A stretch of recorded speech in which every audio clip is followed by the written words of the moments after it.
Amén. Buenísimo, ya estamos comenzando la clase.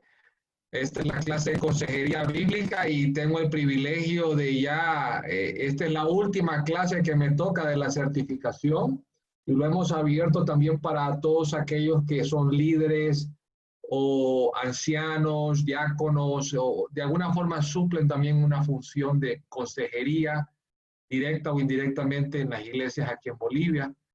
Así que bienvenidos a todos, ¿verdad? Tanto estudiantes de la certificación como líderes que están aquí el día de hoy acompañándonos también con sus esposas, esposos. Es muy animante. Este es un tema muy importante. Gracias a Dios tuve la oportunidad de sacar una maestría en mediación familiar en España, con una universidad en España, estudios de negocios. Y en base a eso he visto algunas metodologías que sí son buenas y obviamente cuando las estaba viendo miraba que también tenían principios bíblicos. Entonces, en base a eso he usado este tipo de metodologías, las he practicado y también las he juntado junto con las escrituras. Y ya pues creo que ya era momento de compartir algo, ¿no? Porque ya lo he practicado, gracias a Dios lo hemos podido ver y sí resulta, especialmente cuando ponemos la palabra de Dios en medio. Entonces hoy vamos a hablar de la consejería bíblica. Y para eso vamos a entrar con la primera parte. Déjenme aquí. Ok, aquí tenemos entonces el proceso de la consejería. Muy importante que hay que tener que hay dos elementos importantes cuando vamos a tener una consejería. Uno de esos es ese elemento del espacio y la comunicación. En esto quiere decir que ya sea tú o quien vaya a ser el consejero que va a ayudar a otros, debe tratar de conseguir que el aconsejado o aquel que está siendo ayudado, o si es uno, puede ser una pareja, pueden ser varios, no necesariamente tiene que ser solo uno. Las personas tienen que sentirse parte del proceso, ¿no? No es un monólogo, no es algo que uno llegue y ya esto es lo que tienes que hacer, ¿no? Es un parte del proceso y la persona tiene que sentirse parte. ¿Por qué es importante que se sienta parte del proceso? Porque al final la responsabilidad recae sobre el aconsejado, no sobre el que aconseja. Esto es sumamente importante, ¿no? Porque muchas veces la responsabilidad cae sobre el consejero, pero el consejero tiene que estar claro que eso somos consejeros, pero no vivimos la vida de la gente. Entonces la gente tiene que tomar su responsabilidad, por eso es muy importante que se sientan involucrados en el proceso, que la palabra de Dios tenga valor para ellos, ya que las respuestas muchas veces no las tenemos nosotros, ni las tienen ellos, pero las tiene Dios. Entonces, es muy importante que la persona, ya sea que sea cristiana o no, esté dispuesta a escuchar la palabra de Dios, ¿verdad? Esta es una de las cosas que me ha pasado. He tenido que aconsejar parejas que donde uno es discípulo, pero el otro no es discípulo. Entonces, es muy importante que ellos entiendan que mi metodología involucra la palabra de Dios, involucra la oración también. Y eso es algo muy importante cuando uno comienza el proceso de consejería, especialmente cuando no son discípulos, cuando no son cristianos, obviamente, ¿verdad? Es importante que las personas sepan cuáles son los recursos que nosotros usamos para la consejería bíblica. Hablando un poquito más en detalle del espacio, el escenario físico de la consejería es pero muy importante. En el espacio y en ese escenario físico, ¿por qué es tan importante? Porque debo procurar que sea un ambiente de seguridad y privacidad. ¿No? A veces me han dicho, veámonos en un restaurante, ¿no? Y yo sé que ese restaurante es un escándalo, ¿no? Es como, no, este no es el lugar para una consejería bíblica, ¿no? Entonces buscamos que sea un lugar libre de molestias, donde nos podamos reunir, que sea preferiblemente una instalación o que tenga los servicios idóneos. No puede ser tu casa también o puede ser la casa de la persona, pero es muy importante también entender que a veces si hay otras personas en esa casa, a veces no están totalmente abiertos para hablar, ¿no? Entonces es importante encontrar el espacio, ¿no? El clima en general también debemos procurar que sea placentero, ¿no? y acogedor, porque cuando es placentero y acogedor, la persona quiere volverse a reunir también, ¿no? ¿Verdad? También que haya suficiente espacio para que las personas se sienten. Si estamos todos apretujados, probablemente va a ser un poco incómodo. Entonces tenemos que buscar que el espacio donde nos vamos a reunir, pues sea un lugar donde realmente podamos conversar, la persona no se sienta, pucha, me están escuchando en la otra mesa todo lo que estoy diciendo. Esto es muy importante porque ese encuentro es sumamente clave. A veces los consejeros pueden utilizar el humor también, ¿no? No todos somos buenos con el humor, así que hay que tener cuidado porque podemos decir algo que a nosotros nos da risa, pero no necesariamente a la otra persona, ¿verdad? Pero el humor puede propiciar un ambiente más relajado, sonreír, ¿cómo estás? ¿Verdad? Que se vea que realmente es acogedor, no que llegamos ahí todos serios, ¿no? Como, ajá, ya casi la faja en la mano, no es eso, no es que realmente hay ese ambiente de confianza, acogedor, sonreír, ¿cómo estás? Muy importante el encuentro, ¿no? También es importante tener un teléfono, parece mentira. Ojo, aunque no se debe atender ninguna llamada telefónica durante la consejería, pero es bueno tener un teléfono, ¿verdad? ¿Por qué? Por cualquier emergencia, uno nunca sabe. Siempre es bueno tener un teléfono. Eso es lo que me ha asegurado en algunas consejerías que he dado ya más profesionalmente con parejas y he tenido que alquilar un espacio privado y me aseguro de tener un teléfono. Obviamente no lo uso a menos que sea extremadamente importante. El reloj. A veces es importante tener un lugar, un reloj visible. ¿A qué me refiero con esto? No es muy bueno a veces estar hablando y viendo el reloj. Entonces, porque tú sabes, ¿no? Es como, ya tiene que ir, la persona ya se predispone, ¿no? Ya se tiene que ir, ya, o está ocupado, o todo eso está pasando. A nosotros nos pasa. Cuando estás hablando con alguien, imagínate, ya está viendo el reloj, está como, ya te tienes que ir, todo bien. Uno se pregunta, ¿no? Estas cosas, ¿no? Entonces, no es bueno tenerlo visible. Yo lo que hago a veces es que me lo quito y lo pongo al ladito, ¿no? Entonces, yo lo pongo al ladito en un lugar visible si no tengo un reloj por ahí, para no estar moviendo mi muñeca, solo volteo a ver el reloj cuando necesito voltearlo, ¿verdad? Entonces, eso es para, obviamente, no desviar a las personas. Todas estas cosas que te estoy compartiendo ahorita son cosas de un consejero profesional. Alguien que viene y que sabe lo que va a hacer y tiene todo esto es importante para crear el ambiente, ¿no? Hasta Dios creó el ambiente para nosotros, no en Génesis, ¿no? No nos hizo primero, sino creó todo y ahí venimos nosotros, ¿no? Era muy importante crear el ambiente propicio. Papel, muy importante tener papel. No sé si te ha pasado que a veces quieres explicar algo, pero no tienes dónde escribir, ¿no? Y pásame una servilleta, ¿no? O una servilleta empezamos a escribir, ¿no? A mí me ha pasado. Entonces es muy importante llevar dónde escribir, llevar tu bolígrafo, ¿no? Tener material de consulta o copias de recursos que se van a emplear en la consejería. Si tú tienes algún libro, algunas escrituras, llévalas contigo, tenlas ahí, ¿verdad? Porque cualquier cosa tú tienes ahí alguna referencia y llévate una caja de pañuelos si puedes también. Tiene una pero mira, en el tema de matrimonios toca cuando lastimosamente hay parejas que se van a divorciar o están pensando divorciarse, a mí me ha pasado, especialmente cuando no son discípulos, o uno es discípulo y la no discípula o discípulo quiere divorciarse, hay lágrimas. Hay lágrimas y es importante tener un pañuelo o algo al alcance para dárselo, ¿no? No siempre, pero depende de a quién estás aconsejando también. Tener obviamente vasos, agua potable, eventualmente café, té, algo para poder ofrecer, eso es muy importante. Entonces, estamos hablando del espacio, ¿no? El espacio, el escenario físico de la consejería es muy importante, tener todo listo, ¿verdad? Aunque no todo lo vas a tener siempre ahí, pero pues como buenos consejeros bíblicos, sería bueno nosotros preparar el ambiente un poquito, ¿no? La comunicación, muy importante la comunicación, eso es vital, porque la consejería, disculpen esas palabras, casi estamos en latín aquí, mil disculpas, pero vamos a hablar de la comunicación, muy importante. La consejería es un proceso comunicativo entre dos partes, acuérdate. O si vas a interactuar con otras también van a haber diversos componentes. Entonces, dos elementos claves en toda la comunicación es lo que se dice y cómo se dice.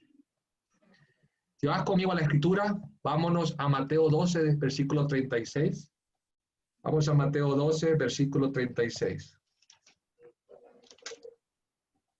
Dice el versículo 36, Mateo 12, pero yo les digo que en el día del juicio cada de ustedes dará cuenta de cada palabra ociosa que haya pronunciado. Cada palabra inútil, quiere decir. Cuando nosotros estamos aconsejando a otros es muy importante que entendamos que es importante lo que se dice y cómo se dice en ese momento, especialmente en el rol que estamos. Si no estás en ese rol, pues puedes hablar libremente porque tú estás expresando, pero si tú estás en el rol de consejero, tenemos que tener mucho cuidado con lo que decimos y cómo lo decimos también. Muchas veces el problema creemos que lo encontramos ahí mismo, rápido. Ah, ya me dijo, ya sé cuál es el problema. En las primeras palabras que dijo, mas sin embargo, a veces es solo apariencia. Tratar de buscar ir a la raíz del problema. Y esta es, creo que la parte más difícil para un consejero bíblico es ir y llegar a la raíz de la situación. Esto es un arte, llegar a la raíz de qué es lo que realmente está afectando. Yo uso esta herramienta, te la recomiendo, le llamo los 5 porqués. Y es una herramienta para profundizar a llegar a la raíz del problema en nuestros corazones. Pueden ver la parábola del sembrador, ¿no? Que dice que depende de la tierra, ¿no? Hay una que llegaba a la raíz, otra no llegaba, se quedaba fuera. Entonces es muy importante entrar al corazón de la situación. Muy importante apuntar al corazón. Entonces, el primer paso sería describir el problema o la situación. Generalmente me dicen, no, es que estoy preocupado por esta situación y esto me tiene. Entonces, la siguiente paso es, ¿por qué pasó esto? Ahí están unas preguntas. ¿Por qué esta situación no pudo pararse? ¿Por qué no se pudo prevenir esta situación o problema? Te lo puedes hacer. Si no, puedes entrar directo con la primera pregunta. ¿Y por qué crees que sucedió esto? ¿O por qué crees que esto pasa?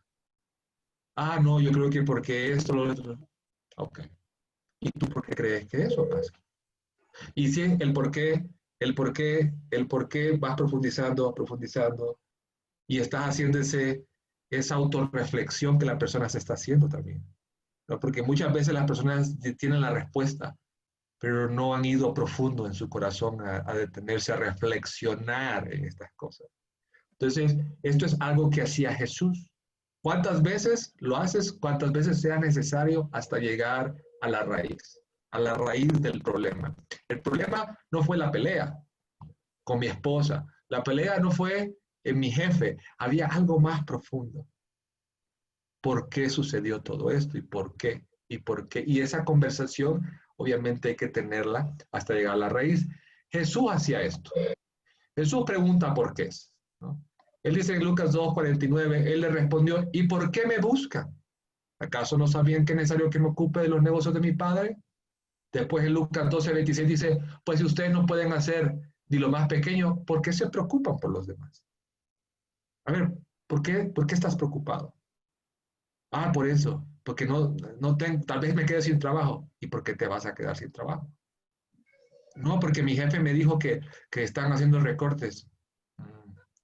¿Y por qué tu jefe te dijo que están haciendo recortes? Me explico, es que hay que ir profundizando, no es tan simple a veces la situación, hay que ir más profundo. No me dijo nada, yo me lo imagino. Oh, ok. Entonces ya vamos viendo que esto no es que te dijeron, esto es más una preocupación que tiene por muchas cosas que están pasando alrededor. Un ejemplo, Lucas 18:19 dice, Jesús le dijo, ¿por qué me llamas bueno? No hay nadie que sea bueno sino solo Dios. Juan 18:23, Jesús le dijo, si he hablado mal, señálame el mal, pero si he hablado bien, ¿por qué me golpeas? Jesús hacía las preguntas del por qué. ¿Por qué? Porque tienen miedo, porque dudan. ¿Por qué? Porque Jesús no era superficial, él iba más profundo. ¿Por qué? Y ahí Juan 20:13 dice, y le dijeron, mujer, ¿por qué lloras? Les dijo, porque se han llevado a mi Señor y no sé dónde lo han puesto. Ah, por eso estaba llorando, porque Jesús no estaba ahí.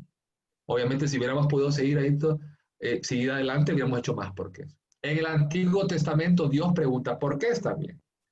Génesis 4 dice, entonces el Señor le dijo a Caín, ¿por qué estás enojado? ¿Por qué ha decaído tu semblante? Le vuelve a decir, porque ve profundo, algo más profundo, Caín. ¿Qué está pasando? Génesis 18:13. Pero el Señor le dijo a Abraham, ¿por qué se ríe Sara? Ha dicho, ¿será cierto que voy a dar a luz siendo ya vieja? ¿Me explico? Entonces aquí vemos Dios usando las preguntas con los porqués. Entonces de ahí podemos ir profundizando en este tema de profundizar, obviamente, cuál es la raíz de la situación. Yo les voy a mandar la hoja, esta hojita que yo tengo, de una herramienta, se las voy a enviar para que ustedes la puedan usar, pero también quiero que la reflexionen, la analicen y tal vez hasta ustedes mismos se la hagan a ustedes mismos. ¿Por qué estoy ansioso? ¿No? Hoy estaba yo ansioso, estaba muy preocupado, no tenía muchas cosas, ¿no? ¿Y por qué estoy ansioso? Porque tengo bastantes pendientes. ¿Y por qué tienes tantos pendientes? ¿Me explico? Y ahí vamos, ¿no? Con mi esposa me ayuda mucho hasta a mí a poder hablar con mi esposa y ser profundo de por qué me siento a veces, cómo me siento en algunas cosas. Entonces lo voy a enviar para que ustedes lo puedan usar. Ahora vamos al proceso de consejería. Ok, estamos viendo el tema profesionalmente y después vamos a ver el ejemplo de Jesús aplicándolo. ¿Ok? Mira qué interesante. Primera sesión o la sesión inicial. Sumamente importante esta sesión. Vamos con la primera. ¿Qué hacemos en la primera sesión? ¿Cuál es la finalidad? ¿Cuál es el propósito? Primero es información. Que las personas sepan más información detallada de la ayuda que se les puede ofrecer, darles la oportunidad de compartir y preguntar, proporcionarles la oportunidad de valorar si quieren seguir reuniéndose, sí. Evaluar si la persona es adecuada para la consejería. ¿Sabes qué? Yo en un momento tuve que decirle a la pareja que estaba, una de ellas que estaba aconsejando, les dije, no puedo continuar, ya no puedo continuar aconsejándolos. ¿Por qué? Porque ellos no estaban dispuestos a lo que yo, a mis expectativas en la consejería. Entonces en ese momento le digo, saben chicos, me encantaría ayudarles, pero no puedo, no puedo, ¿verdad? Entonces, ¡pum! Ya, ni modo. Así es esto a veces, ¿no? Estamos hablando de consejería, no discipulado, ojo, ¿eh? La consejería es algo diferente. Es importante dejarles saber cómo quieres trabajar la consejería.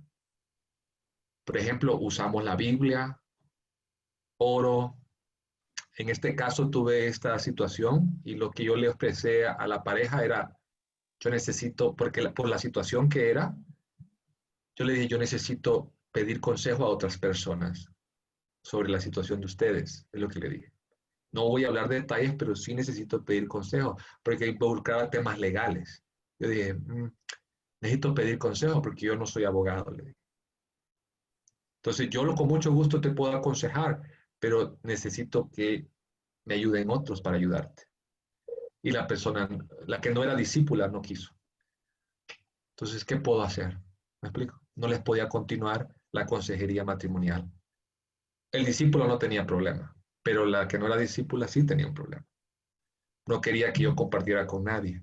Entonces, lastimosamente, no podía ayudarlos como matrimonio. A él, obviamente, claro que lo podía ayudar a él, pero ya como matrimonio ya no podía ir más allá. ¿Me explico? Entonces, esto es muy importante porque esto hay que ponerlo sobre la mesa. ¿Cuáles son tus métodos? ¿Cómo tú vas a ayudar? ¿Qué incluye? ¿Necesitas ayuda? Porque muchas veces nos podemos poner a aconsejar cosas que no necesariamente estamos calificados para hacerlo, pero como consejero no tienes que saberlo todo, pero sí puedes pedir ayuda de otras personas, pero la persona que está haciendo ayuda tiene que saber eso. ¿Me explico? Porque si se da cuenta que tú estás hablando con otras personas de su situación, entonces va a decir, no, esto es un chisme, es lo que va a decir. Entonces, esto es muy importante tenerlo claro cuando vamos a dar consejería, especialmente a matrimonios, ¿no? Que son temas muy delicados, ¿no? Y es importante por eso clarificar y exponer cómo se va a llevar a cabo, cuáles son las reglas, qué se debe respetar, Se deben comprometer las partes en un acuerdo de confidencialidad, ¿verdad? No necesitas firmar un papel, pero debe haber por lo menos verbalmente algo que establece esa primera sesión. Otras cosas que hay que considerar para eso es quién llevará a cabo la consejería. Porque muchas veces todos quieren ser consejeros, ¿no? Pero no, ¿quién la va a llevar a cabo? ¿Quién va a ser el consejero? Aún en la iglesia, ¿no? ¿Quién lo va a llevar? No lo podemos llevar todos, ¿no? ¿Quién se va a hacer cargo de esta consejería? Ok, tal persona o tal pareja va perfecto y no vamos a meternos todos, sino esta pareja es la encargada para aconsejar esta situación, etcétera. Si se va a realizar una co-consejería, tal vez va a ser no solo yo y mi esposa, sino vamos a tener a otras parejas ahí, o soy yo y otro hermano, va a ser una co-consejería, no va a ser yo solito, tú solito. Si tenemos que considerar si se trabaja con un equipo detrás y se visionan otras sesiones, es lo que yo estaba hablando en este caso que le estoy explicando. Si se van a realizar otro tipo de reuniones en equipo. El tema de las reglas o las conductas, por ejemplo, hay que tener claro, no se permite ningún tipo de agresión física, verbal, eh, pues obviamente viola el fundamento de la consejería.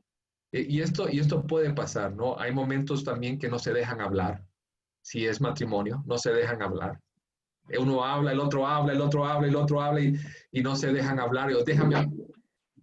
Muy importante establecer las reglas de escuchar. Aún si es uno a uno, también. Me ha tocado que hay personas que llegan y hablan,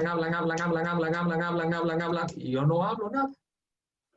Entonces le digo, mira, creo que va a funcionar mejor si tú hablas, yo escucho, me das un tiempo para hablar, porque si no va a ser muy difícil. Quiero escucharte, pero creo que hay un tiempo donde yo necesito también hablar contigo, o viceversa. Solo yo hablo, y la otra persona no habla. No va a funcionar. Tenemos que tener una interacción. Entonces la consejería es completamente confidencial y ni el consejero ni las partes pueden declarar. Es muy importante esto de testigos, de una audiencia judicial. Si te vas a meter a una consejería bíblica, tienes que tener cuidado de no entrar a un tema judicial. Por eso es que les decía, lo que yo estaba llevando implicaba temas legales y lo que menos quería es yo empezar a ser un testigo en una audiencia judicial. Entonces es muy importante establecer las reglas de la consejería bíblica, y especialmente cuando tenemos personas que no conocen de Dios o no tienen un principio bíblico o cristiano. El consejero puede dar por finalizada, lo bueno es que yo te aconsejo que el consejero en cualquier momento puede salir si cree que no se considera oportuno la consejería o no se están dando las condiciones para hacerlo. En cualquier momento tú puedes salir de la consejería bíblica, ¿verdad? Y poder, pues obviamente porque ves que no, hay unas situaciones que te impiden poder llevar a cabo la consejería bíblica correctamente, ¿verdad? Esto es muy importante y la persona tiene que estar dispuesta. Ok, entonces esto solo es la primera reunión. La segunda reunión es la recopilación de la información. Y puede ser en la misma reunión que tú recopilas la información. No hay ningún problema, esto varía. Generalmente una consejería bíblica puede tomar 7 reuniones o 10 reuniones. Normalmente mínimo 5, pero varía dependiendo de la situación. A veces son por partes. Tratamos una parte, 5 reuniones, tratamos las otras 5 reuniones y obviamente estoy hablando de tecnicismos como consejero bíblico.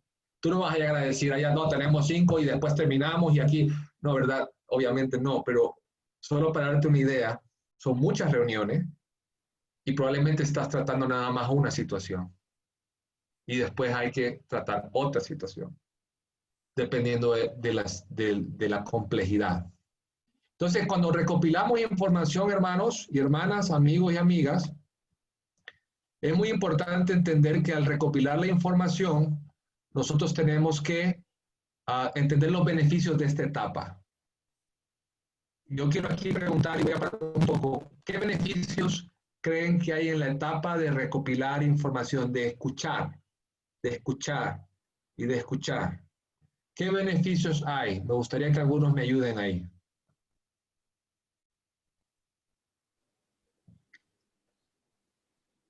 Yo.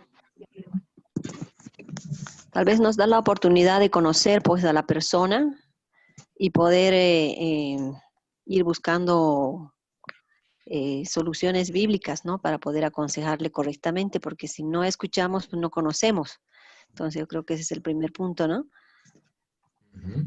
Buenísimo, totalmente de acuerdo. No podemos ayudar lo que no conocemos, ¿no? Tenemos que escuchar. Buenísimo. Santiago nos habla de la sabiduría, ¿no? Del escuchar, ¿no? Es muy importante. Exactamente, refuerza la capacidad para ayudar a la persona. Si nosotros no escuchamos, es muy difícil poder ayudarlos. Va a ser probablemente muy superficial la ayuda, ¿verdad? Entonces tenemos que, por eso, escuchar más. Mientras más escuchan, mejor vamos a poder ayudarlos. También asegura que las personas reflexionen en la información. Mucha gente tiene muchas cosas en el corazón y la cabeza, pero hasta que no se escuchan ellos mismos, es que dicen, pucha, wow, hasta ellos mismos empiezan a reflexionar. Y hasta ellos mismos empiezan a tirar sus propias, ya saben más o menos por dónde es la cosa. Pero esa autorreflexión, esa lo hacen cuando ellos hablan. Cuando hablamos es que nosotros, ellos mismos pueden empezar a definir sus pensamientos y lo que están sintiendo. Si no lo hacen, mucho recae sobre nosotros en adivinar, en realidad. Entonces es importante por eso hacer esas preguntas como la técnica de los por qué. También mejora la capacidad de las personas para elegir las opciones que le traen mayor beneficio, porque así ellos mismos están tirando las ideas. Obviamente nuestro rol es facilitar y dirigirlos, ¿no? Cuando no encuentran esas ideas o están perdidos, ¿verdad? Poderle dar opciones. Eso es muy importante. Y nos ayuda a entender los intereses y los sentimientos. Muchas veces no nos damos cuenta de la motivación. Y ahí es donde nos podemos dar cuenta de la motivación. Como consejeros bíblicos tenemos que saber, bueno, ¿qué está buscando esta persona? ¿Qué es lo que quiere? ¿No? ¿Qué es lo que quiere? Y expresa los sentimientos, se expresan las emociones. Entonces ahí tú te puedes dar cuenta. Yo una vez estaba estudiando la Biblia con una persona que ya es discípula y nos reuníamos y yo miraba como que le daba vuelta y le daba vuelta y habíamos acordado en algo y después llegaba y hacía totalmente todo lo opuesto a lo que habíamos dicho. Me quedo como, ¿qué pasó aquí? ¿No? Y me acuerdo que una vez hay una escritura donde Jesús, cuando se le acercan, Juan el Bautista le dice eso, él es el Cordero de Dios y se van, siguen a Jesús y Jesús se vuelve y dice, ¿qué quieren? ¿Qué están buscando? Le dijo. Le dice, ¿no? Vengan conmigo, yo. Y se lo llevó y estuvieron, dice, toda la tarde con él. Y le saqué esa escritura que dice, ¿qué están buscando? Y le pregunté, ¿qué quieres? Así de entrada, ¿qué quieres? Porque lo que tú y yo hablamos es muy diferente a lo que tú haces. ¿Por qué quieres estudiar la Biblia? Así de frente, ¿cuál es tu motivación? Déjame saber qué estás buscando. Jesús lo hizo, ¿no? Jesús hizo esas preguntas. Y puf, ya él se abrió y empezó a sacar sus sentimientos y todo esto y lo que le costaba. Y yo, amén, buenísimo. Ya lo pude ayudar, pude aconsejarlo ahí. Pero muchas veces hay que hay que recopilar esa información, entender cuáles son sus motivaciones, qué es lo que andan buscando, ¿no? En medio de todo esto, cuál es su búsqueda, qué es lo que quieren, ¿no? Especialmente cuando ves que no hay una concordancia con lo que se habla y lo que se hace. Eh, Definición del problema, los temas a tratar, es el otro paso. En esta etapa, como consejero, tenemos que ayudar a las personas a definir el problema. Si la situación involucra a otras personas, es importante que como consejeros también no se pongan una parte de la otra. Hermanos, esto es muy importante. Como me tocó a mí con esta pareja, ya no era pareja, ya era él. Pero ¿sabes cuál es la tentación? Ponerme de parte de él. Me explico. Y eso es lo que pasa muchas veces aún en la consejería, en la iglesia, porque nos ponemos de la parte de que conocemos y no conocemos la otra parte. Entonces, aconsejando bíblicamente podríamos estar fallando, porque no conocemos la otra historia.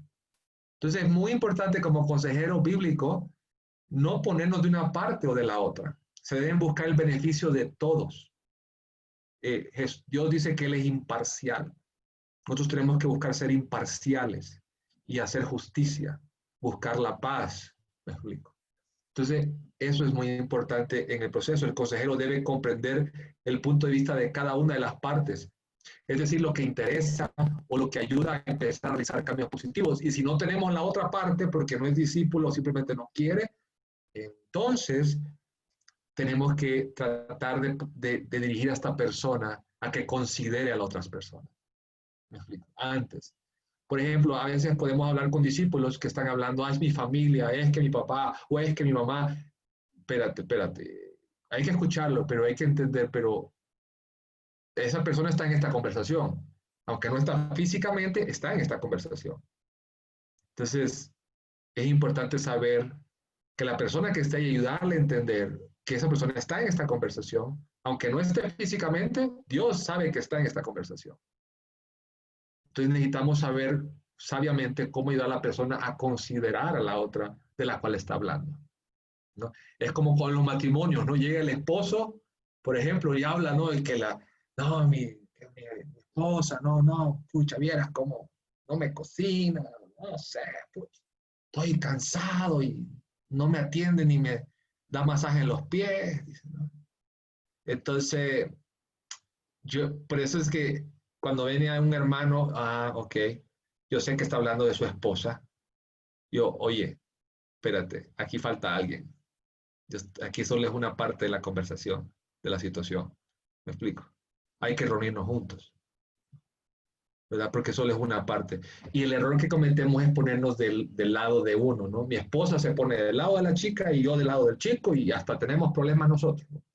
Por ellos, ¿no? No, hay que buscar incluir a las personas en ese tema. Entonces, la definición del problema es muy importante. Cuando definimos el problema, también debemos separar a las personas del problema.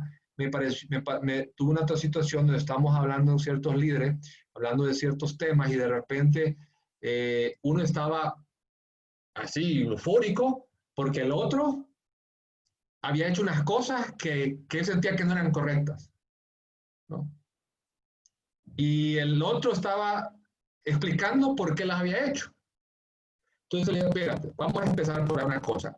Todos aquí queremos lo mejor, ¿sí o no? Sí, ok. ¿Todos estamos buscando agradar a Dios? ¿Sí o no? Sí, ok. Entonces, tranquilos. Esto no es personal, ¿no? Entonces, esto no es entre tú y él. Saquemos los personajes de aquí. No, esto no se trata de ti, se trata de ti o de mí. Esta es la situación. ¿Cómo fue? Ok, está. Tú lo hiciste con una buena intención. Tú esperabas otra cosa. Mejorémoslo para la próxima, pero esto no es nada personal. Ese es el punto de separar a las personas del problema. ¿Me explico? Porque eso es lo que sucede. Etiquetamos. Entonces, como consejeros debemos ayudar a la elección de solución, de modo que sea aceptable para la persona. Las personas pueden hacer esto solo cuando tienen toda la información, entienden el problema, entienden las opciones, y las personas aconsejadas, ante todo, son personas, hermanos. Entonces, tienen emociones y tienen muchas cosas que tenemos que considerar. En esta fase debemos trabajar las percepciones, es el problema que hay. Hay muchas percepciones y ponernos en el lugar de la persona, no deducir las intenciones de los demás o asumir o etiquetar, evitar personalizar los problemas o hablar sobre las percepciones de cada uno. Aquí tengo un documento que les quiero compartir ahora.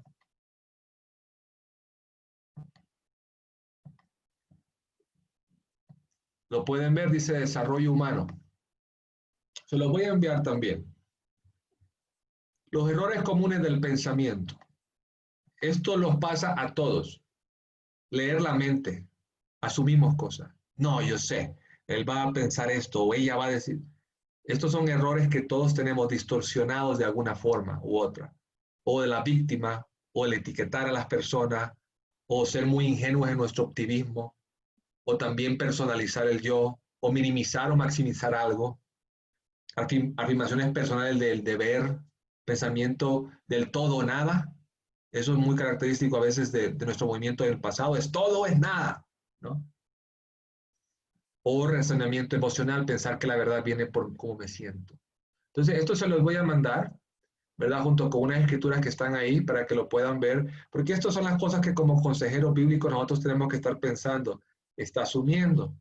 ¿O estamos culpando? ¿O estamos etiquetando? Entonces hay que ayudar a las personas. Mira, tranquilo, no, creo que no deberías pensar, dale una oportunidad. Todos podemos cambiar. Ahí como consejero bíblico tú tienes que restaurar lo que está perdido. ¿Qué está pasando? Está minimizando la situación. Lo ve como si nada pasa. No, esto no es malo. Espérate, mira, ¿por qué no lo ves tan malo? Ir a la iglesia no es malo. ¿Por qué es malo ir a la iglesia? Si yo no voy a la iglesia, ¿cuál es el problema? ¿Qué tiene de malo eso? Espérate, estás minimizando algo importante. Hay que ayudarlo, ¿verdad? O maximizar, ¿no? También, ¿no? No es el fin del mundo. Si esto pasa, es terrible. No, espérate. No es tan terrible. A ver, te explico por qué. Y le guías en la situación. Todo esto a todos nos ha pasado. A todos nos ha pasado en diferentes situaciones. Pero es importante entender qué está pasando en la mente de la persona o en su corazón para poder restaurarlo o restaurarla a lo que Dios quiere. ¿Sí me explico? Parte de nuestro rol. Ok, entonces voy a seguir compartiendo mi presentación.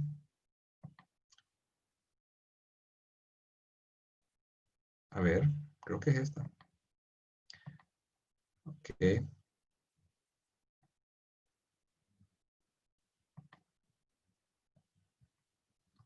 Estoy tratando aquí de compartir mi presentación, pero... Ok, aquí estamos, buenísimo. Entonces, separar a las personas del problema, búsqueda de opciones, muy importante la búsqueda de opciones, ¿verdad? Ayudar a las personas a ver otros tipos de opciones que pueden tener, ayudarles a facilitar esto y deben buscar esas opciones para satisfacer la necesidad de la persona. De esto se trata, de cuál es la necesidad. Debemos ir a la necesidad y ayudarles a poder suplir su necesidad. ¿Cuál es la necesidad que está teniendo? Y eso es lo que debemos atacar. Y redefinición de las posturas. ¿Qué significa eso? Significa que la persona llega en una postura y después de esta etapa, de toda esta consejería, se redefine su postura. Cambian muchas cosas. Entonces, mucho de la consejería bíblica es cambiar las posturas, buscar que se alineen a lo que es correcto delante de Dios. Y por último, el acuerdo. Tiene que haber un acuerdo. O sea, no podemos salir de ahí solo con un montón de ideas y buenas ganas, me explico. Tiene que haber un seguimiento. Nos vamos a ver otra vez. ¿Vas a hacer este cambio? ¿Qué vas a hacer después? ¿Qué te toca? Me explico. El acuerdo siempre es muy importante. Si no, entonces es muy difícil ver los resultados o las acciones de cambio de las personas. Tiene que haber un acuerdo y no es como que te vamos a sentar a escribir un documento, ¿no? Pero tiene que haber un acuerdo verbal de hacia dónde vamos después de esto. Algunas actitudes ante la consejería que vamos a poder tener que enfrentar. Si ustedes fijan esta gráfica, están la línea, déjenme poder anotar aquí. La línea esta que está de abajo para arriba, esta tiene que ver con los objetivos. Cuando las personas, quiere decir cuando está arriba, es que para las personas las metas y los objetivos son muy importantes. Y abajo es cuando no son muy importantes las metas y los objetivos. La otra, de izquierda a derecha, tiene que ver cuando para la persona es muy importante la relación. Es más, ¿verdad? Si es muy importante, aquí la tenemos en la derecha. Si no es muy importante, aquí lo tenemos en la izquierda. ¿Por qué pasa aquí? Cuando tú estás hablando con alguien, estás aconsejando a alguien, si la persona está muy enfocada en la meta, en su objetivo, en lograr algo, pero tu relación con él o con ella no es muy fuerte, o sea, estaría aquí, en este cuadrante, la relación de ustedes no es muy fuerte, pero sí tienen una meta, puede haber un tirijala. Porque la persona te va a escuchar, pero puede ser que sí o que no te lo considere. Me explico. Hay una competencia, un poco de competencia. Te escucho, amén, pero está ahí, ¿no? Gracias, pero la persona no lo hace o no lo hace. Porque Para ellos es la meta, pero no, la relación no es muy fuerte entre nosotros. Cuando las personas tienen, los objetivos no son tan importantes y no tenemos una buena relación con ellos, o sea, no nos conectamos a nivel personal y tener esa confianza, las personas te van a evadir, no van a quererse reunir contigo. Te van a decir, sí, sí, claro, hablamos. Sí, sí, para la próxima, claro, claro, sí, sí. Porque para ellos, primero, lo que queremos hablar, lo que queremos tratar no es muy importante, porque no tiene una meta, eso no es una meta. No. Y segundo, la relación, menos. Así que ahí cuando pueda, no pero. Generalmente las personas nos van a evadir. Si la persona tiene una meta, o sea, esto que van a tratar es importante, sí, es muy importante, hay que hablarlo, ¿verdad? Aquí, ¿verdad? Aquí. Y la relación contigo es muy fuerte. O sea, son panas, son buenos amigos, o tal vez hay una buena dinámica, hay confianza, han salido, hay esa relación, pero tal vez la situación, perdón, no es muy importante, lo ven como, sí, sí, pero te quieren mucho, te aprecian, te respetan, por lo general se van a someter. Se van a someter a ti. ¿Por qué? Por la relación, no por la situación. Lo van a hacer por ti, pero no porque creen que es importante la situación en la que están tratando. ¿Me explico? Sí, la ideal sería esta, ¿no? Que las personas entiendan que sí es importante lo que hay que hablar y que se necesita una consejería bíblica y que tengamos una buena relación. Porque si hay esos dos factores, entonces hay cooperación y compromiso. ¿Me explico? Entonces, nuestro desafío es poder empezar a tener esas relaciones con ellos, poder empezar a tener esa confianza con ellos, ¿verdad? Y en el camino también enseñarles la importancia de esas áreas, por qué son importantes hablar de este tema. Cuando tenemos estas dos juntas, las personas por lo general cooperan y se comprometen. Y no lo hacen por ti. Se reúnen porque confían en ti, pero no se reúnen por ti, se reúnen porque saben que la situación sí amerita que lo hablemos y hay que cambiar algunas cosas. ¿Sí me explico? Entonces, esa es la parte donde como consejeros debemos apuntar. Si alguien se reúne por mí, si alguien se quiere reunir por mí, pero no lo ve como algo importante, lo que va a pasar es que se va a reunir conmigo, se va a someter y me va a decir a todos, sí, sí, sí, sí, pero cuando se va, no necesariamente va a hacer los cambios. ¿Sí me explico? O y lo puedes poner en ese tema con cualquiera. Entonces, estas son las actitudes ante la consejería, puedes ver. Entonces, nosotros tenemos que apuntar a tener una buena confianza, crecer en la relación, en la confianza, pero también hacerles ver por qué es importante. No solo reunirte porque yo te dije, reúnete y quiero explicarte por qué es importante este tema. A ver, te voy a explicar. ¿Dónde está en la Biblia esto? Y cómo esto te puede afectar o puede ser un gran éxito para tu vida si lo hacemos bien. Si lo haces bien, mejor dicho. ¿Me explico? Entonces, esto es muy importante y aquí tú puedes definir, bueno, ¿y por qué no se quiere reunir? Bueno, puede ser que tal vez para esta persona el tema no cree que es importante, una. O dos, tal vez no tiene la confianza para acercarse con nosotros. Una de las dos. O tal vez pueden ser las dos. ¿Me explico? ¿Verdad? Entonces, esto tú lo puedes definir, así es como tenemos que trabajar el tema, el área, pero también la relación. Tenemos que crear esos lazos de confianza y las dos cosas trabajarlas a la vez. ¿Ya? Ok, entonces con esto déjenme quitar esta. Bien. Escucha, está todo esto rayado ahora. Déjame como. Ajá. Se nota, ¿verdad? Que no sé mucho de estas cosas, ¿verdad? Gracias por su paciencia. Vamos a clear all drawings. Eso. Ok, entonces esto, para terminar, este es mi último, ya es lo último. Quiero que tengamos un modelo bíblico de Jesús en cómo él aplicó esto. Sí, Jesús lo aplicó. No, obviamente, en aquel entonces recopilando información. No, nosotros le hemos puesto nuestros nombres, ¿no? pero vas a ver la acción de Jesús, que es lo importante, ¿ok? Entonces cada vez que tú quieras aconsejar a alguien, yo te animo a que vayas a esta escritura, porque esta escritura te va a llevar a estos pasos, ¿ya? Entonces vamos a ver aquí, vamos a leer. Vamos a ir a Lucas 24, del 13 al 49. Y aquí vamos a ir viendo cada uno de estos pasos. Ese mismo día, 2 de ellos iban de camino a la aldea llamado Emaús, que distaba de Jerusalén 60 estadios. Iban hablando de todo lo que había sucedido, y mientras hablaban y discutían entre sí, Jesús mismo se acercó y los iba acompañando. Pero ellos no lo reconocieron, y es que parecían tener vendados los ojos. Se veían tan tristes que Jesús les preguntó, ¿de qué tanto hablan ustedes?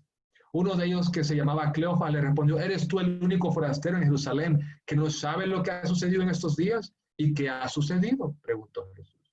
Y ellos le respondieron, lo de Jesús de Nazaret, que ante Dios y ante todo el pueblo era un profeta poderoso en hechos y en palabra. Pero los principales sacerdotes y nuestros gobernantes lo entregaron para que lo condenaran a muerte y lo crucificaran. Nosotros teníamos la esperanza de que él habría de redimir a Israel. Sin embargo, ya van 3 días de que todo esto pasó. Aunque también nos ha dejado asombrados algunas mujeres de entre nosotros que fueron al sepulcro antes de que amaneciera. Como no hallaron el cuerpo, han venido a decirnos que tuvieron una visión en la que unos ángeles le dijeron que él vive. Algunos de los nuestros fueron al sepulcro y encontraron todo tal y como las mujeres lo dijeron, pero a él no lo vieron. Que esta es primera parte. Entonces viene a Jesús, ¿verdad? Hablando con estos discípulos. Obviamente tienen un problema estos discípulos, tienen un problema. Y Jesús entra y va a hacer consejería bíblica, ¿verdad? Imagínate. ¿Cómo va a funcionar esto? Bueno, aquí vemos, empieza a entender la situación. Les dice, todo lo que está pasando, Jesús mismo se acercó y los acompañó, estaba acompañándolos. Ellos no lo reconocieron. Y es que parecía tener vendados los ojos. En el versículo 17 dice, se veían tan tristes que Jesús les preguntó, ¿de qué tanto hablan ustedes? Y después en el versículo 18 dice, uno de ellos empieza a decir, ¿eres tú el único? Y en el versículo 19, ¿y qué ha sucedido? ¿Qué está haciendo Jesús? Les está preguntando, a ver, cuénteme qué pasó, a ver, ¿qué sucedió? A ver, explícame. Oye, Jesús ya sabía, por favor, es Jesús, ¿no? El Hijo de Dios. Pero Jesús nos está dejando a todos un modelo de cómo ayudar a alguien. Quedó escrito para que lo consideremos cuando estamos ayudando a discípulos o a personas que están desanimadas, tristes o andan con una preocupación en su mente. ¿Qué es lo primero que hace Jesús? Preguntarle, ¿de qué hablan? A ver, cuéntame, ¿qué te está pasando? ¿Y qué ha sucedido? Y ellos empezaron, bla, bla, bla, sacaron todo ahí, ¿no? Ahí a Jesús, ¿no? Después, ¿qué hace? Recopila. Obviamente le empieza a decir, ¿eres tú el único forastero? ¿Y qué ha sucedido? Preguntó Jesús. Y ellos respondieron que Jesús de Nazaret, profeta hecho poderoso en hechos y palabras, y los principales empieza a contar toda la historia de los principales sacerdotes de nuestros gobernantes, lo entregaron, nosotros pensamos que él era, y empieza a decir todo, ¿no? Todo, ¿no? A recopilar la información. Okay. Todo eso está pasando. Y después clarifica los intereses y sentimientos. Versículo 20, ahí le dice, pero los principales sacerdotes y nuestros gobernantes lo entregaron para que lo condenaran a muerte y lo crucificaran. Mira lo que decía el versículo 21, nosotros teníamos la esperanza de que él habría de redimir a Israel. Y sin embargo, ya van 3 días de todo esto pasó. Aquí, o sea, ellos pensaban, sus sentimientos están desesperanza, tienen desesperanza. Que ellos pensaban, su interés, su motivación es que Israel iba a salir victoriosa y de Roma y iba a redimir a Israel, ¿no? Y está muerto, y él era, ya estamos entendiendo, esto es lo que ustedes querían, esto es lo que ustedes pensaban, esta es tu motivación, esto es tu interés, esto es tu sentimiento, así te sientes de esto. Muy bien, vamos a seguir leyendo ahora. Entonces Jesús les dijo, ay insensatos, ¿cómo es lento su corazón para creer todo lo que los profetas han dicho? ¿Acaso no era necesario que el Cristo padeciera estas cosas antes de entrar en su gloria? Y partiendo de Moisés y siguiendo por todos los profetas, comenzó a explicarles todos los pasajes de la Escritura que hablaban de él. Cuando llegaron a la aldea donde iban, Jesús hizo como que iba a seguir adelante, pero ellos lo obligaron a quedarse. le dijeron, quédate con nosotros porque ya es tarde y es casi de noche. Y Jesús entró y se quedó con ellos mientras estaba sentado a la mesa con ellos, tomó el pan y lo bendijo, luego lo partió y les dio a ellos. En ese momento se les abrieron los ojos y lo reconocieron, pero él desapareció de su vista. Y se decían el uno al otro, ¿acaso no ardía nuestro corazón mientras nos hablaba en el camino y nos explicaba las escrituras? En ese mismo instante se levantaron y volvieron a Jerusalén. Allí encontraron reunidos a los 11 y a los que estaban con ellos, los cuales decían, en verdad el Señor ha resucitado y se le ha aparecido a Simón. Los dos, por su parte, les contaron lo que les había sucedido en el camino y cómo lo habían reconocido al partir el pan. Todavía estaban ellos hablando de estas cosas cuando Jesús se puso en medio de ellos y les dijo, la paz sea con ustedes. Debemos aquí definir el problema. Jesús ya sabía cuál era el problema aquí. Entonces Jesús les dijo, ay insensatos, ¿cómo es lento su corazón para creer todo lo que los profetas han dicho? ¿Cuál es el problema? Ya sé cuál es su problema. Ustedes les cuesta creer lo que los profetas dijeron. No se acuerdan de las escrituras. No tienen fe. No están teniendo fe. No están poniendo su mirada en las escrituras y en todo lo que tenía que pasar el Mesías. Se les olvidó, ¿no? Entonces no tenían fe, se les había olvidado los pasajes, estaban enfocados en sus sentimientos y en sus cosas. Entonces, aquí ya define el problema y les dice, ¿no? ¿Cuál es? Les dio guía. Ok, esta es la necesidad, esto es lo que a ustedes les falta. ¿Qué hace? Empieza desde Moisés y a explicarles todo otra vez cómo era. Les dio guía, les dio esa opción, les dio dirección, porque ya sabían cuál era la situación, cuál era el problema, cuál era la raíz. No tenían fe, se habían olvidado de las escrituras que hablaban de Jesús. Necesitaban dirección otra vez hacia allá. Y Jesús lo que hace es eso, los direcciona, restaura y les da dirección a lo que ellos necesitan. Por eso es tan importante lo que les decía, suplir la necesidad. Eso es lo que necesitaban. Dio seguimiento más abajo. Todavía estaban ellos hablando de estas cosas cuando Jesús se puso en medio de ellos y les dijo, la paz sea con ustedes. Jesús no los dejó ahí y ya se fue, bueno, ahora que con eso aguanten. No, no. Se les vuelve a aparecer y les da seguimiento. Otra vez se les aparece a todos allá. Muy importante. Después, la última parte, ya dice, ellos se espantaron y se atemorizaron, pues creían estar viendo un espíritu. Pero Jesús les dijo, ¿por qué se asustan? Mira otra vez los porqués, ¿no? Porque dan cabidas a sus pensamientos en su corazón. Miren, mis manos y mis pies soy yo, tóquenme y véanme. Un espíritu no tiene carne ni huesos. ¿Cómo pueden ver que los tengo yo? Y al decir esto les mostró las manos y los pies.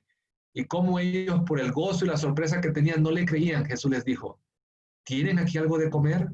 Entonces ellos le dieron parte de un pescado asado. Y él lo tomó y se lo comió delante de ellos. Luego les dijo, lo que ha pasado conmigo es lo mismo que les anuncié cuando estaba con ustedes, que era necesario que se cumpliera todo lo que está escrito acerca de mí en la ley de Moisés y en los profetas y en los salmos. Entonces les abrió el entendimiento para que pudieran comprender las escrituras.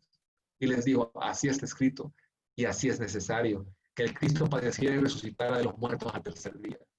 Y que en su nombre se predicara el arrepentimiento y el perdón de pecados en todas las naciones, comenzando por Jerusalén. De esto ustedes son testigos. Yo voy a enviar sobre ustedes la promesa de mi Padre, pero ustedes quédense en la ciudad de Jerusalén hasta que desde lo alto sean investidos de poder. Aquí vemos, redefine las posturas, ¿no? Y les empieza a decir, estaban con miedo, le dan un pescadito asado, qué rico, ¿no? Un pescado asado. Entonces ellos le dieron, empieza a redefinirle, ¿se acuerdan? El Mesías tenía que morir, eso tenía que pasar. Lo que ustedes estaban pensando, la postura que tenían no es esa, es esta. Empieza a redefinir sus posturas. Esto es. Y les busca opciones. Obviamente les abre el entendimiento para que pudieran comprender las escrituras, les da opciones, les dice, sigue con los salmos, con todo esto, hablándoles, les da aquí, les da allá, les da esto, les da lo otro, y les abre el entendimiento, comprenden las escrituras. ¡Wow! Parte de nuestro rol como consejeros bíblicos es abrir el entendimiento, exponer las escrituras, mostrarles el camino, para que vean. El cambio lo va a hacer Dios en ellos, no nosotros. Y por último, acuerdo y compromiso. Si hay un acuerdo, dice, yo voy a enviar sobre ustedes la promesa de mi Padre. Pero ustedes, ojo, Hay un acuerdo ahí, pero ustedes quédense en la ciudad de Jerusalén hasta que desde lo alto sean investidos de poder. Que hay un acuerdo y un compromiso. Yo voy a hacer esto, pero ustedes hagan esto. ¿Estamos de acuerdo? Sí. Y sucedió. ¿Me explico? Entonces, obviamente, cuando ves la escritura, tú no ves todos estos pasos, obviamente, científicamente, ¿no? Pero los podemos ver de alguna forma, ¿no? Que Jesús sí seguía unos pasos para ayudar a las personas, ¿no? En este caso, los discípulos, ¿no? Le trataba de escucharlos, entender el problema, dar opciones, sacar escrituras, ayudar a entender la necesidad, suplirla, cambiar las posturas, el entendimiento, y después, oye, vamos, ¿qué vamos a, saliendo de aquí, qué vamos a hacer? ¿Cuál es el compromiso? ¿Cuál es el acuerdo? Siguiente paso, ¿no? Y obviamente pasaba. Entonces, conclusiones. Les animo a que usen Lucas 24 como un modelo para recordar el proceso clínico de Jesús. Es muy difícil para mí, que estudié una maestría, con todo respeto, recordar todo. Entonces, para mí fue, ok, necesito un ancla, necesito algo que me ayude a recordar siempre cuando voy a ir a algo así, los pasos que voy a seguir, que siguió Jesús. Entonces, esta es mi escritura. Siempre agarro esta escritura y voy y la leo antes de mi reunión. Ok, tengo que hacer preguntas, entender la situación, ok, entender el problema, dar opciones, escrituras, suplir la necesidad, un seguimiento, tiene que haber un acuerdo. Ok, perfecto, voy a seguir al maestro. Entonces, para mí, eso es algo que me ayuda mucho, es seguir el ejemplo de Jesús. Seguir ese ejemplo, obviamente, es el Hijo de Dios, así que si seguimos su ejemplo, es infalible, creo que va a salir bien. Dios va a estar en control. Nuestra labor es de influenciar positivamente más como facilitadores. Acuérdate, ellos son los responsables, nosotros apoyamos. Pero ellos son los responsables. Nunca les quitemos la responsabilidad. Y es importante que las personas aconsejadas tomen esa responsabilidad. La tarea que vamos a tener es leer los 2 archivos que les voy a enviar de los 5 porqués y los 10 errores del pensamiento. Y me gustaría, obviamente para los que están en la certificación, que me manden un resumen de por qué es importante el modelo de Jesús. Quiero que hablen el modelo de Jesús y me digan por qué es importante ese modelo y que me lo puedan delinear en base a lo que hoy vimos, ¿no? Por qué es importante, qué ayuda, ¿verdad? Y así podamos ya terminar esta parte de consejería bíblica. Así que hoy les he dado en no sé cuánto tiempo, casi 1 hora, un poquito más, ¿no? Algo que espero sea una herramienta para ustedes. Hay muchos detalles en cada una de las cosas que yo les dije. Hay muchos detalles. Es más, cada punto o cada detalle, cada inciso es una clase casi. Entonces, es importante que ustedes puedan agarrar este modelo bíblico, oren y lo puedan transportar a estos tiempos que van a pasar unos con otros, aconsejando bíblicamente. Muchas de las cosas que hoy te estoy comentando las he aprendido en el camino. Así que no esperes ser perfecto en la aplicación de ellas, porque no va a suceder. La perfección o la madurez o la práctica la vas a encontrar cuando lo apliques. ¿Me explico? Y ahí vas a ir mejorando y mejorando y mejorando. Así que es lo bonito de esto, que Jesús no nos dejó como haz esto y lo otro y te va a salir todo bien. No, haz esto. Confiemos en Él y Él va a trabajar el resto y vamos a ir nosotros creciendo. Así que esto es lo que quería compartirles, querida familia, hermanos y hermanas. Voy a parar la grabación ahora y vamos a abrirlo para preguntas